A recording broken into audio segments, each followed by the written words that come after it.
When I was 24 years old, turned 25, I talked about this pain that I had gone through in my life. And in my early 20s, I was clinically diagnosed with depression, clinically diagnosed with anxiety, was really trying to explore different treatment options, different medications. And I believe that there is absolutely a clinical diagnosis, but I also believe that there can be circumstantial diagnosis.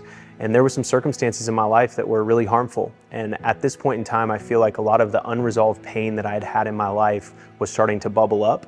And the only way I really knew how to deal with that was to cope with alcohol. That was a behavior that I'd learned. That was a genetic behavior that was a part of my family of origin story. And when you start to get to that age, it starts to become a little less appropriate, and it starts to get a little bit more noticeable. And so I'd had a couple episodes with alcohol in my early 20s that were not appropriate, just the way that I treated people, and it's easy to kind of push those under the rug. But fast forward, when I was 24 years old, one of my best friends actually passed away in a car accident. And I had been with him a couple days before, and it rocked my world.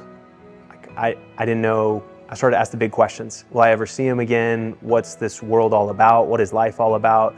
You know, when life can change in an instant, and when someone near you dies, or you have a near-death experience yourself, like, you understand the fragility of life in a whole new light. And at that point in time, it was so hard for me mentally to comprehend what was going on. And I leaned on substances to deal, because that was the foundation upon which my life was built.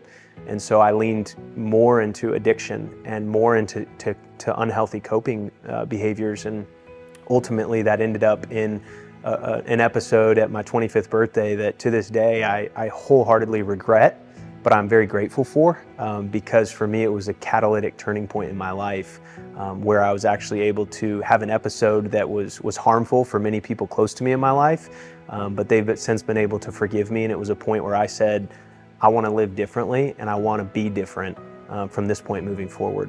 So that was one challenge that I faced with my mental health, was having a person close to me die at a young age without being equipped on how to process what I was feeling, or without being armed with the community to know how to navigate that in a healthy way.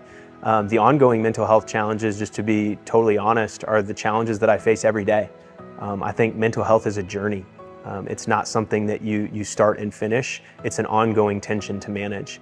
And I've heard the word HALT. When you're hungry, angry, lonely, or tired, mental health struggles, for those who are predisposed to them, or people who struggle with them, they can start to become more intense. And so on an ongoing basis, I think about dealing with them. I think about, number one, talking about them. I think about my life as looking at the dashboard of warning lights. There's certain warning lights that pop off, and the first step for me is, hey, I'm noticing things. I'm aware of my thoughts. I'm aware of some behaviors or some patterns that are popping up. I need to acknowledge this. And just like on our car, if we have a warning light come on and we pull into the service center, it's not a big deal to get it fixed. But what happens is, when we ignore that warning light, it can do damage that's long-term and harder to reverse. And so the ongoing kind of way that I manage is, number one, be aware. Number two, regulate. Be really aware of the things that help me regulate. Physical exercise, moving my body. That's something that helps with my mental health tremendously. I try to eat pretty healthy.